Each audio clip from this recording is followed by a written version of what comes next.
The Constitution provides for the legislature to make laws, the government to implement laws, and the courts to interpret and enforce these laws.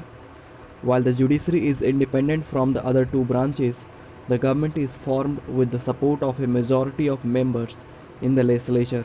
Therefore, the government is collectively responsible to Parliament for its actions. This implies that Parliament, that means the Lok Sabha and Rajya Sabha, can hold the government accountable for its decisions and scrutinize its functioning. This may be done using various methods, including during debates on bills or issues on the floor of Parliament, by posing questions to ministers during question hour, and in parliamentary committees.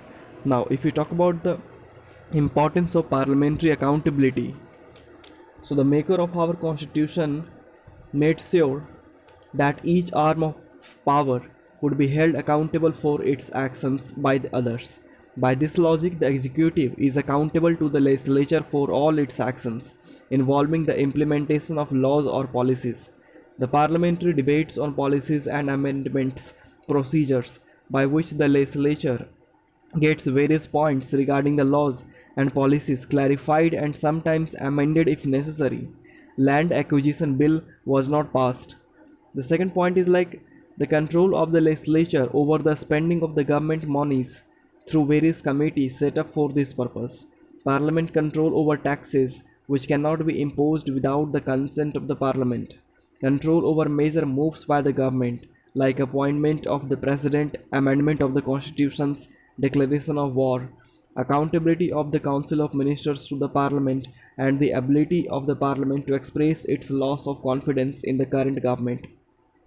So, what are the mechanism in the constitution to ensure executive accountability to the parliament? The first one is parliament sessions. The maximum gap between two sessions of parliament cannot be more than 6 months. In other words, the parliament should meet at least twice a year. The second is question hour.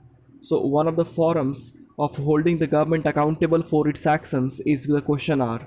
So, during question hour, MPs may pose questions to ministers related to implementation of laws and policies by the government. The third one is motion, and motion also have different kind of motion. Like the first one is privilege motion. So it is concerned with the breach of parliamentary privilege by a minister. It is moved by a member when he feels that a minister has committed a breach of privilege of the House or one or more of its members by withholding facts of a case or by giving wrong or distorted facts. Its purpose is to censor the concerned minister. The second is calling attention motion. It is introduced in the parliament by a member to call the attention of a minister to a matter of urgent public importance and to seek an authoritative statement from him on that matter. No confidence motion. Article 75 of the Constitution says that the Council of Ministers shall be collectively responsible to the Lok Sabha. In other words, the Lok Sabha can remove the ministry from office by passing a no confidence motion. The next one is half an hour discussions. It is meant for discussing a matter of sufficient public importance, which has been subjected to a lot of debate and answer to which needs elucidation on a matter of fact. The Speaker can allot 3 days in a week for such discussion. Parliamentary Committee. The functions of the Parliament are varied, complex, and voluminous. Moreover, it has neither the adequate time nor necessary expertise to make a detailed scrutiny of all legislative measures and other matters. Therefore, it is assisted by a number of committees in the discharge of its duties: Finance Committee, Departmental Standing Committee, etc. So, what are the conclusion?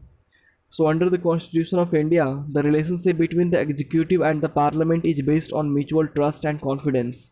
Parliament has almost unlimited right of information and criticism ex post facto, and the executive has likewise unlimited right to initiate and formulate proposal and policies added to give effect to the approval policy, unfettered and unhindered.